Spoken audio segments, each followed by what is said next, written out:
America is home to 33 million small businesses, the beating heart of communities across the country.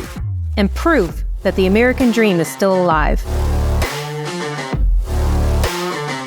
This is a show about those dreamers and doers and the communities they serve. Their real life stories. Their struggles and successes. Their grit, determination, and passion. And the people who fight to keep their American dream alive. I'm Alfredo Ortiz. I'm Elaine Parker. And it's time for another episode of Main Street Matters, America's small business megaphone. Hi, everyone, and welcome to another episode of Main Street Matters, America's small business megaphone. I'm Elaine Parker, the president of the Job Creators Network Foundation, and I am so excited to have John Carney back with us. John is the economics finance editor at Breitbart News, overseeing the business and markets coverage. He also is the editor of a newsletter that I read daily called the Breitbart Business Digest. John, thanks for joining us. Yeah, thanks for having me, and thanks for reading the digest. Yeah, it is a great newsletter. And one of the things I saw last week with the jobs number that came in, 147,000, and initially, of course, the number blew everybody away. It beat expectation, fifth month in a row, until you looked a little bit, kind of looked under the covers a little bit and saw that it was more government sector jobs at the state level. And you had an interesting perspective in your newsletter about that. And I just was really interested in talking about that at the start of this conversation this morning. Yeah, I think it's really important to look below the numbers, and people did a good job. It was about 60% government jobs, 40% private sector jobs. That can be concerning at times, but a couple caveats to the concerns. One, it wasn't federal government jobs. The federal government is actually shrinking. It shrank again. Donald Trump is actually doing what he promised, shrinking the federal government. We're seeing that happen month after month. So this is state and local governments hiring people. And when you have unemployment, unemployment fell. It went from 4.2% to 4.1%. When you have unemployment very low and you're restricting the flow of people coming over the border and you're deporting people, you should expect lower jobs numbers and what I regard as actually a positive thing, which is a fight over employees. So one of the things that we're probably seeing is the reason why private sector hiring was low was not because of lack of demand from the private sector, but actually competition from state and local governments. State and local governments were out there hiring people. Probably a lot of the people who got let go from the federal government, and probably people who otherwise would have been hired into the private sector. If you look at the JOLTS data, the job openings, there's actually a lot of openings in the private sector. That actually also increased by more than expected. If you look at surveys of small businesses, they'll tell you they're not hiring people. They really want to hire people. They're actually having trouble. One of their biggest problems now is having enough people who are applying, who are qualified for the job. So this isn't the case where you had a weak jobs number that was made up for by government hiring. It actually looks to me like government hiring may have stolen some people from the private sector. Interesting. So poaching, as you mentioned in your newsletter. Yeah.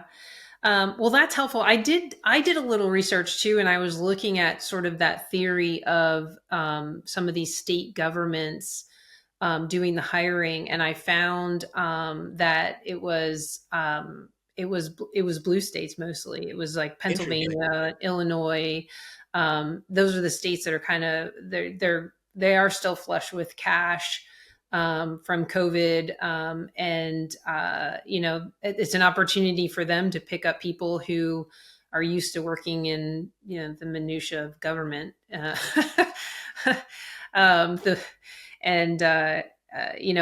one of the things it said is that the federal employees are obviously going to have to move to whatever state it is, and that they're lower paying jobs because working for the federal government pays pretty well these days. Right. Well, interesting. One of the things, though, that I found out is that some of these employees actually aren't going to have to move because they already did.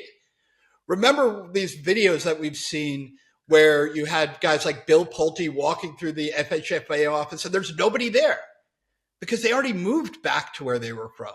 They didn't want to come work in an office anywhere, in their office back in Washington, D.C. They had left. So, probably they're actually not that unhappy to take the job in Illinois or in Pennsylvania because they may already live there because they weren't going to their offices in DC. While a lot of the private sector has brought people back at least 3 days a week, and a lot of cases 5 days a week, into the office, the federal government was actually having, until Donald Trump came, basically there were entire office buildings that were empty. People weren't showing up at all. They were remote working. Now, some of their work probably, frankly, can be done remote. But that also means that when they get fired, it makes it really easy for Illinois to hire them right up because they're probably already in Chicago. They're already in the suburbs of Chicago. They're already there. Yeah, I think that makes a lot of sense. I appreciate you connecting some of those additional dots for me from the JOLTS report because I didn't go and look there, which I should have because we've certainly referenced those jobs numbers before. The other thing that I wanted to talk to you about, we'll get to the big, beautiful bill, of course, is the Fed and the lack of interest rate cuts. I saw you on Kudlow. And you were talking about the Fed and really not looking at the data. I mean, it's tough because he's basically waiting for the sky to fall on the tariffs, and it's not falling. And he just keeps telling us, wait, it's going to fall, and I'll be ready. But it's not happening, and he almost seems disappointed about it. That's right. The Fed used to say it was data dependent and they were looking at the data month to month.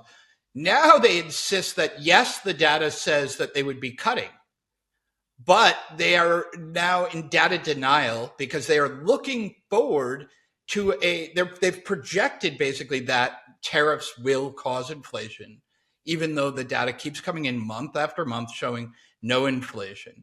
And actually, we just got Fed minutes out from the last meeting that confirm this, that the staff is convinced there's going to be inflation. They can't explain, by the way, why it hasn't happened yet. They have some theories, but they can't really explain it. They called it in the minutes the participants, meaning the big Fed officials, the governors and the Fed presidents. They are all convinced that there is going to be inflation. I think that this might be another episode of a dramatic Fed failure, that the Fed is just locked in a sort of orthodoxy, and they don't even have one or two people who are like on the Supreme Court. Yes, a lot of the decisions are unanimous, but you at least on some decisions have judges who break away from what the Chief Justice says. On the Fed, we don't have that. We don't have that culture at all. Everybody just agrees. And we're seeing that now. One thing Donald Trump really needs to do, he's going to have a couple Fed appointments, not just the chairmanship coming up, but a couple others, is appoint some outside the box thinkers. Get some people in there who are not just going to follow along. I think we're about to discover that the Fed is on a dangerous path because they all agree. It would be good at the next meeting, which happens at the end of July, if we had one or two Fed governors, Fed presidents, somebody in there dissenting, saying, I'm not going to just refuse to cut interest rates based on a projection when the projection has been wrong month after month after month. Let's follow the data a little bit instead of our broken economic model. Well, they don't normally project. They look at past data to make their decisions. And so when we had high inflation and inflation kept climbing in the early, first 2 years of the Biden administration, the Fed kept saying that this high inflation was going to be transitory. It's transitory. I love that word. It's transitory. But now he's ironically claiming that low inflation is transitory. And then add in your data denier term. And I mean, what other conclusion can you come to other than he simply doesn't want to help the economy? Yeah, I think that there is a very strong resistance on their part to be seen to be helping Donald Trump, frankly. I think that Jay Powell does not want to be seen as assisting. He didn't mind being seen boosting the Biden economy, but he doesn't want to be seen boosting the Trump economy. That is a big problem because it's not Fed independence at all. It's actually Fed politicalization. They should really struggle to break out of this. It's a very bad habit. And look, I'm not saying, I just think we should be clear. I'm not saying no prices will go up because of tariffs. Right. I think we will see prices increase, but not across the board and not in an inflationary way. In a normal economy, some prices go up and some prices go down. That's not inflationary. Inflation is when all the prices rise, when the general price level comes up. I don't see how tariffs are going to have that happen. Even if it did, it would be so short-lived that they should basically just ignore it. The Fed is doing a pretty dangerous game because if they wait too long, then we will start to see a drag. We're starting to see very interest rate sensitive parts of the market already have problems. The housing market in particular, the most interest rate sensitive part, is definitely in a slump. It would definitely be boosted by a Fed cut. If that starts to spread, and I would tell people to watch things like restaurant spending, that's a super discretionary part of the economy. If you start to see that weaken, that means that people really are starting to feel the pressure of the high interest rates. Because remember, when inflation goes down and interest rates stay the same, the real interest rate actually is rising. And that's what we've been seeing. We've had almost no inflation for 4 months in a row, but the Fed will not cut. So in fact, they are tightening monetary policy just by keeping interest rates where they are. I mean, we did see the Fed decrease rates, I think twice just before the election. Oh, 3 times. Okay, I knew it was at least twice. 3 times. September, November, December. They did it 3 times, including, and sorry to interrupt, but including a 50 basis point cut in September, just 8 weeks before the election. Totally insane. And they shouldn't have done it. They could have waited just to the next meeting and did it after the election. Instead, they decided to more or less become political and cut on the eve of the election. Almost unprecedented. I've looked through a lot of Fed history.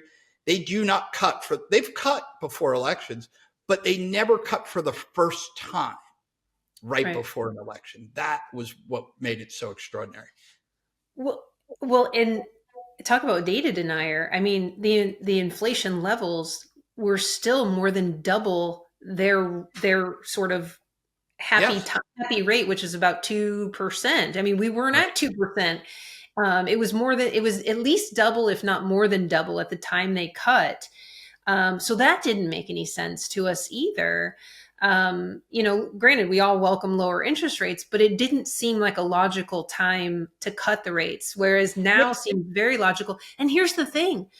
If suddenly inflation starts to pop up, the inflation you're talking about, not price levels in certain industries, but prices go up, he can always raise them again. That's right. He can raise them again. The Fed can also, even without raising them, if the Fed just announces that they're going to slow the pace of cuts in the future. So, in other words, you don't necessarily have to raise. The Fed can use its communications to signal, okay, no more cuts next year. And that will actually have the effect of being disinflationary. So you don't even have to reverse yourself necessarily. Likewise, by the way, if the Fed's not going to cut in July. I mean, the market has priced it out. If the Fed wanted to cut, it would be telling us it's going to. The next meeting is until September. That's a long time to wait. What the Fed should do, even if they're going to hesitate to cut, they could at the very least make sure everybody knows that they're going to cut 3 times. They're going to cut at the September, November, December meeting. Just signal that the cuts are coming, and that will at least start to, the long-term rates will start to come down. You will start to ease.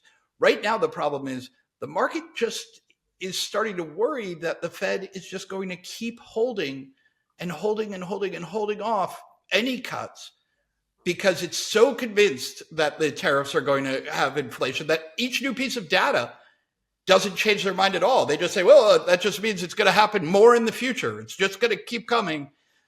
At some point, they have to realize that they should start marking their books to reality rather than to their model. Yeah, agreed. Okay, here we are, the one big beautiful bill. Happy birthday, America, right? Tell me, I mean, I've seen so much negative coverage on the one big beautiful bill over the weekend, and it's frustrating because I didn't see a lot of coverage in the opposite direction. So let's talk about who the biggest beneficiaries are out of the bill. Right. So I think the biggest beneficiaries are actually small businesses that can benefit from the restoration of immediate depreciation of capital expenditures. This was something that was in the original tax cut, but it was phased. So they put it in the Tax Cuts and Jobs Act in Trump's first term. But for, kind of budget shenanigans reasons, they phased it out. Because if you phase out a tax cut, then when you do the 10-year projection, it doesn't look as big. So what they did this time is they came back and they said, this was actually really good. It was encouraging investment. Instead of having to wait the life of a machine, 7 years, and depreciate it a little over time, when you're actually spending the money up front, you actually get to take that tax deduction right up front. That is a very big deal. A friend of mine who owns a pizza store nearby me actually said like he's psyched because he's going to invest in a new pizza oven. That is the sort of that he really felt like he might not be able to do if he had to stretch that out over the life of the pizza oven. So this encourages investment now, which actually then gives a boost to the economy, because obviously these, when you're buying machinery, doing capital investments, there's somebody who's making those things, right? And so it feeds through the economy. It has a multiplier effect that is very good for the economy. I also think just avoiding the massive tax or just even avoiding the danger of the massive tax increase that was going to come from the expiration of the individual tax cuts. That was a big problem. That if that happened, I think the economy actually would have gone off the rails. We would have had almost like an instantaneous recession because there would have been an enormous tax hike. Avoiding that is, again, really good for individuals. It's good for businesses. And I think those are probably the two most powerful things in this bill. They also expanded the depreciation to include not just capital expenditures on machinery and equipment, but facilities. So if you build a factory in the US, you then get to do the depreciation on that as well. That's really important too, because we're trying to get big businesses to invest in US manufacturing again. And if we want that to happen, it really is a big, yes, the tariffs will help do that, but so will making sure that we're not overtaxing businesses that are trying to expand in the US. So that provision, the immediate expensing, we've had some manufacturers, some small business owners who have called that that was the game changer in 2017. Yeah, it phased out, obviously, over time, and it's permanent. So, I mean, again, they called it a game changer, and the investments were massive. And of course, we saw the economy roar, and that's fantastic. But the other side keeps calling this, tax cuts for the millionaires and billionaires. And what I keep saying is all we did was keep the status quo. Right. We basically said, we're going to keep everything the same. So if you're a millionaire and a billionaire, you're going to pay the same amount this year that you paid last year. If you're a small business owner, you're going to pay the same amount you did last year, because you're going to have all the same kind of provisions, except you can do that immediate expensing you just described, which will obviously increase investment. If you're an individual, you're going to have the same tax rate you had last year, and you're not going to pay more in taxes as a result. And it was a lie, the millionaire billionaire thing. I did a lot of analysis back in the original Tax Cuts and Jobs Act, and it cut taxes for almost every single person who pays taxes in the United States. Obviously, if you don't pay taxes, you can't get a tax cut. But every person who pays taxes got a tax cut. Sure, there might be, journalists are great at finding like the outsider, somebody who has a really weird situation and their taxes went up for some reason, or they just didn't get a cut. That is not actually the typical case. Almost everybody in the US who pays taxes got a tax cut. And that means that if we hadn't passed this, everybody who pays taxes would have gotten a tax hike. So the idea that it was just a tax cut for millionaires and billionaires is untrue. This is it's a middle class tax cut. It is a working class tax cut. It is a tax cut for everybody in America. Plus, we put in provisions so that we are not taxing people who are usually tipped and get tips. And that is capped. So it's not like, so a hedge fund manager can't call his carried interest a tip and then say, don't tax me. I was a little disappointed. I was going to try to ask Breitbart to just pay me in tips from now on. I could just ask the readers of Breitbart Business Digest, like put a tip jar, but you can't do that. You have to be somebody who is in a business that is regularly tipped, and was tipped before 2023. So, those of us who were really hoping to never be taxed again because we'd all be paid in tips won't get to do that. Well, that's good. We don't want to totally eliminate the tax base because everybody's paid in tips. But so that is also a working class tax cut. So this and by the way, is also a boon to small businesses, because it makes it easy. It is a way for small businesses now are giving their employees a raise because their employees are getting paid more. They're getting to keep more of the dollars they earn instead of it going to the government, but it's not costing the businesses anything. So it is a boon to the businesses that employ tipped workers as well as the tipped workers themselves. Yeah, I don't know a lot of I don't know a lot of millionaires and billionaires, period. But I don't know of many millionaires and billionaires who are going to benefit from no tax on tips and no tax on overtime. I just don't see those provisions as directed to them. I have a question for you though. Is there a danger of, because we kind of did just keep the status quo, right, on the tax cuts. Right. We made them permanent. The double the standard deduction, the double the child tax credit, although we did make it a little bit, we did expand the child tax credit a little bit in there as well. Those provisions will remain. And so is there an expectation from the American people that they are getting some kind of new tax cut versus maintaining the status quo and having avoided a tax increase cliff? Yeah, I get your point. Is like that because people won't see like their paycheck rise because withholding goes down, that they might not feel like they got a tax cut. That's actually is a potential problem, because people will say, wait a minute, I thought I was getting a tax cut, when really what happened was we avoided a tax cut. Maybe the silver lining in that is that people can then say, well, let's cut taxes a little more. Let's figure out ways so for instance, the child tax credit, they increased it, but because of Biden inflation, a lot of the original value of the child tax credit got eaten up by inflation. So it had decreased because the value of the dollar decreased. They increased it, but not quite enough to keep up with inflation. They probably actually should have increased it more.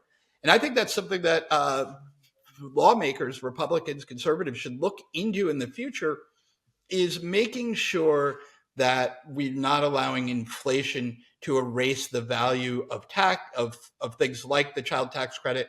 Also, that the caps on things like no tax on tips, right? They put number values in there, and I do not believe that is indexed to inflation.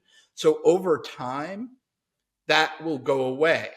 50 years from now, even if we don't have a massive amount of inflation, that cap will end up hitting people who it wasn't ever meant to. So it's very important when you have these, when you say, well, you get it up to $50,000 or you get a $2,000 credit, that you index that to inflation, or else over time, inflation just eats away those tax credits or the tax cut that you're giving people altogether. Is your assumption that the sunset on the no tax on tips and overtime will not happen because it would be a tax increase on working class Americans? Because it's scheduled to expire in 28, right?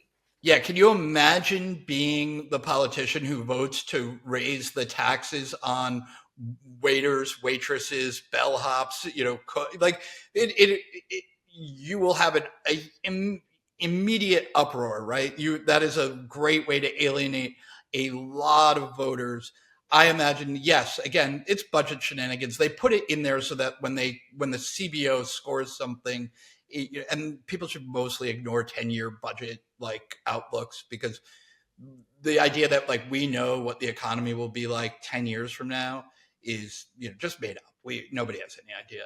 CBO is always wrong. I don't blame them for being wrong. Nobody could be right on a 10, 20, 30, they have these budget projections 50 years out. And of course that's not true, right? 50 years ago, nobody knew that the economy would look like it does today. 50 years before that, they had no idea, it's just made up. But they do things like sunset these provisions.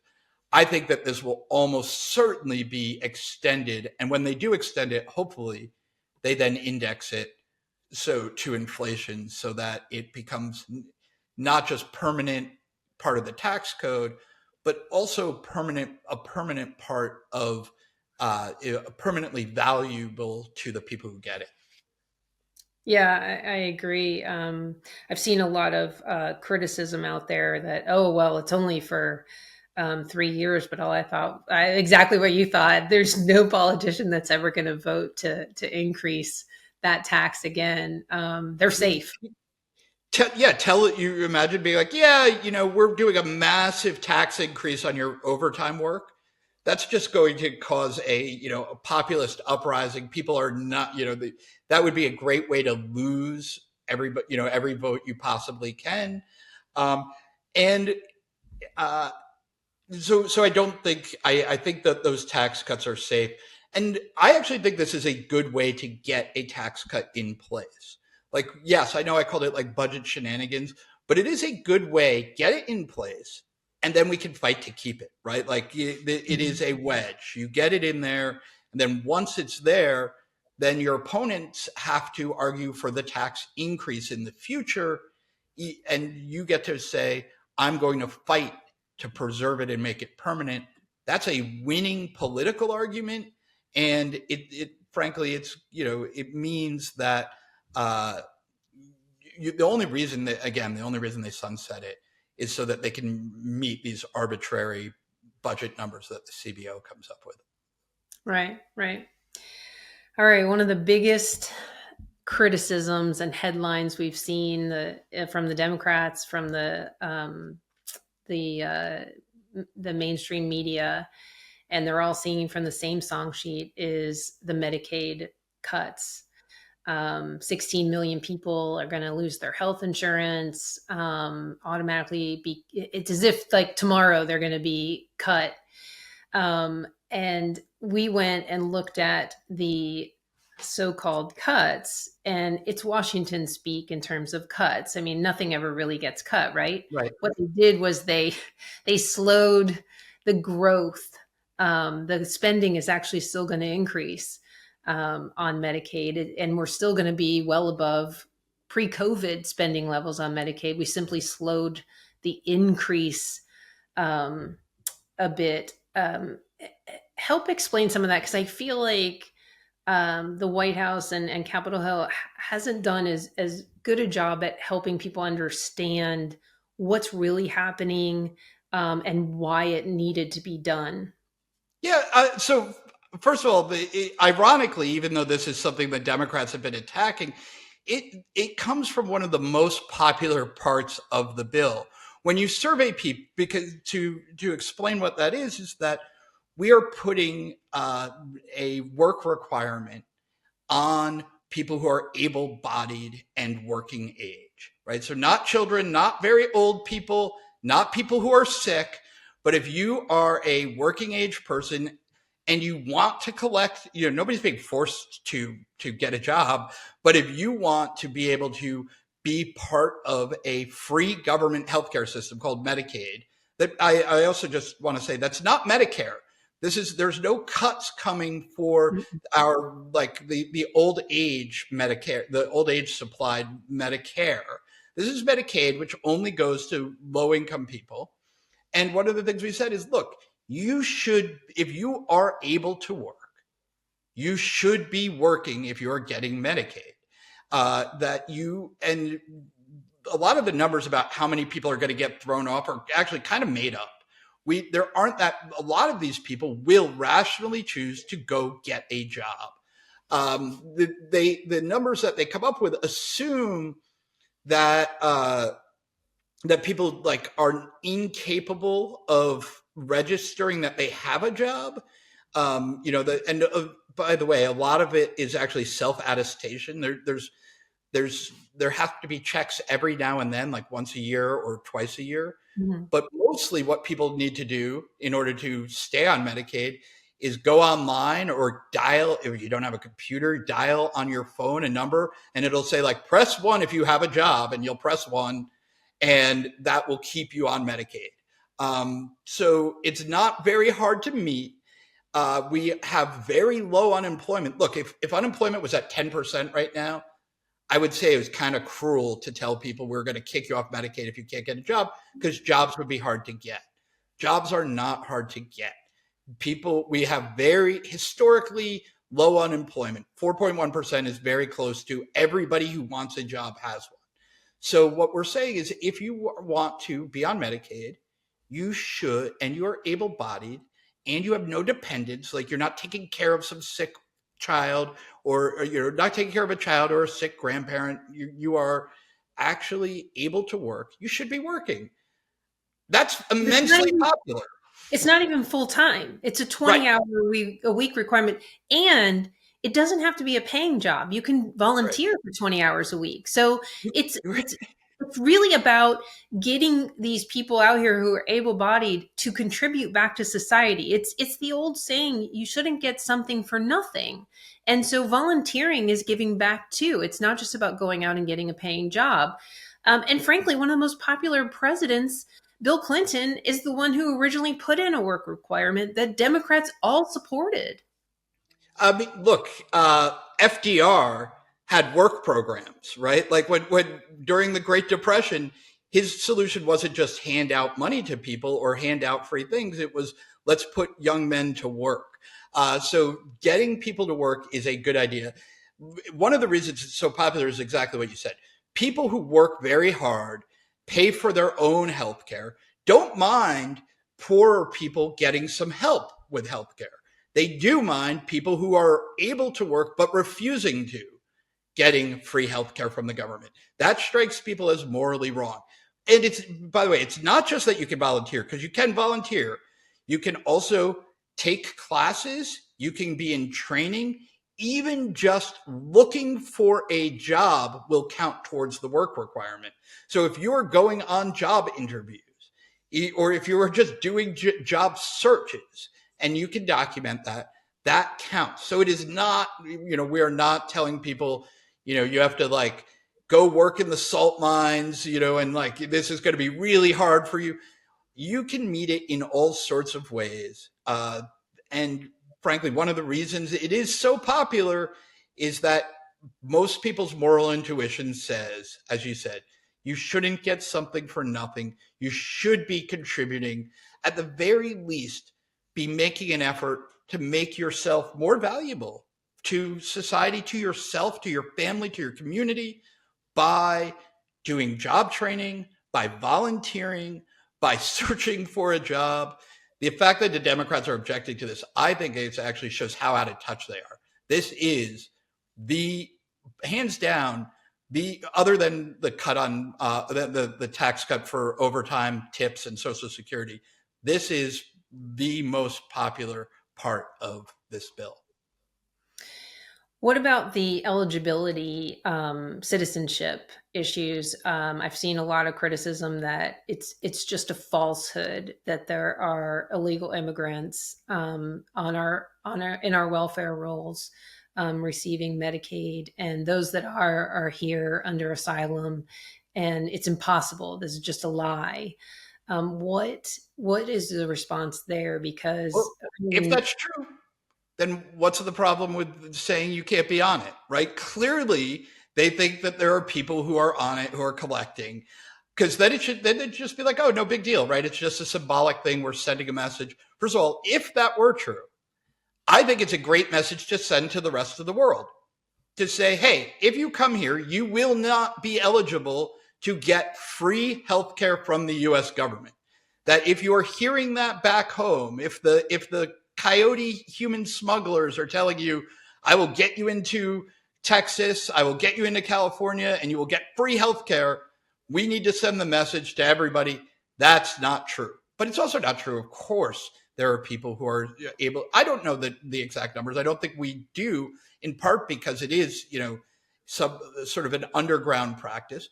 But it is a good idea that we not allow it to continue, and that we send the message to the rest of the world that the U.S. is not the place you come where you get, if you are illegally here, you get free healthcare. That, we need to send that message. It's a great message to send.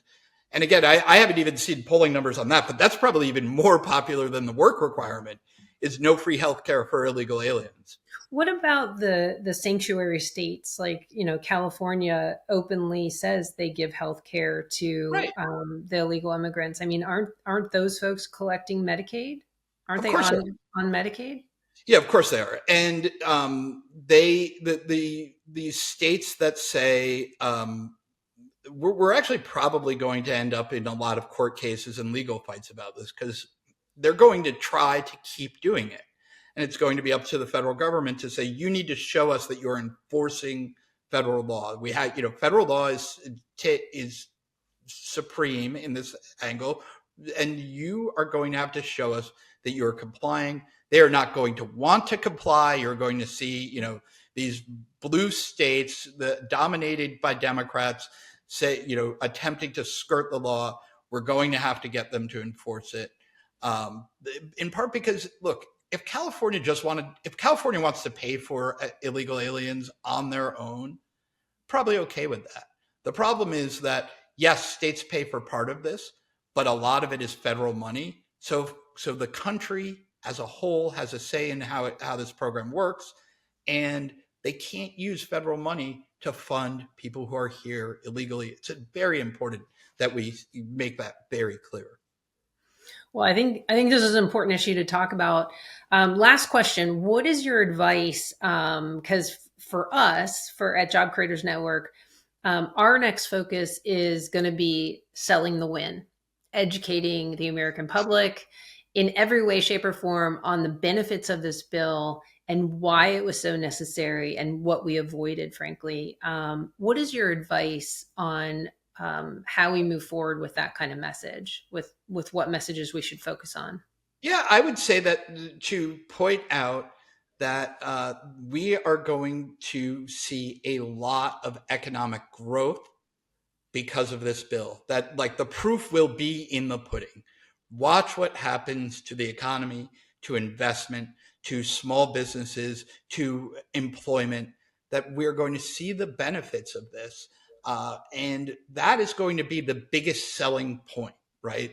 And we need to continue to point that out, that when good things happen to the economy, the Democrats are going to try to say, oh, well, it has nothing to do with those tax cuts we tried to stop. but of course it will. And I also think it's a good time to remind people, this is more forward-looking, that the CBO numbers and the way they calculate things are wrong. The CBO said that the economy would grow just as fast if we had the massive tax increase as if we didn't. That's wrong. We know that's wrong. They know it's wrong. Everybody knows it's wrong. So we need to try to fix the way the CBO looks at the economy. And when we see the growth that we will see from this tax cut, we should use that to try to go back to the CBO and say, you guys got to change your model. You're really, it's almost embarrassing at this point, the way you're doing things. I agree. And the Tax Cuts and Jobs Act is a perfect example of how wrong they really were. The problem was we went from a $4 trillion economy to a $7 trillion economy because of COVID in terms of spending. Right. But our revenues increased massively, far greater than what the CBO ever predicted. It's just the spending went through the roof because of COVID. Right. And it went through the roof initially because of COVID, and then because Biden and the Capitol Hill Democrats decided to not let a crisis go to waste. And they were like, okay, we feel like we have permission to just spend like crazy. And so they launched basically the Green New Deal and called it the Inflation Reduction Act. They launched all sorts of government programs. They actually got stopped in part because some Democrats got worried about it. Obviously, the Republicans opposed it, but also because they blew up the economy with inflation. Inflation actually, there are things you cannot do to the economy without things going wrong. And one of them is spending as much. When you spent as much during COVID, it didn't cause massive inflation because you were basically filling the hole created by the fact that we were stopping people from spending money. When they kept spending that level of money, when they passed the American Rescue Act, when they passed the Inflation Reduction Act, that was what triggered inflation to go through the roof. Thank goodness we're now in a place where we can get some fiscal sanity again. Well, thanks, John. Tell our listeners where they can go to sign up for your Business Digest newsletter that I love reading every day. And where else can they find more of your writings? Sure. So Breitbart.com, you'll find a section called newsletters. It's free. It comes out every day, every weekday, as long as the market's open. Sometimes I take a day off if we're having like a stock market holiday. I took 4th of July off, that seems reasonable. But it's free, Breitbart Business Digest. It'll come into your inbox every day. You should go to Breitbart.com. We have an economy section. You can read all the economic news there. And of course, you can follow me on X. It's just at Carney, Carney. I signed up really early, so I lucked out and got my name. But please follow me. And I often give one reason to follow me is I often give previews about what's going to be in the Breitbart Business Digest on my X feed because I use X to think aloud. A lot of times when I'm working on something, I start to write about it so people can, get a little hint about what they're going to read later that day in Breitbart Business Digest. Good to know. I'll have to keep track of that. All right. Well, thank you so much, John, for joining us on Main Street Matters. We are America's small business megaphone. And thank you all for tuning in. Main Street Matters is part of the Salem Podcast Network. New episodes debut every Wednesday and Friday. You can subscribe to the show at salempodcastnetwork.com or wherever you get your podcast from. And we will be back soon with another episode. Bye for now.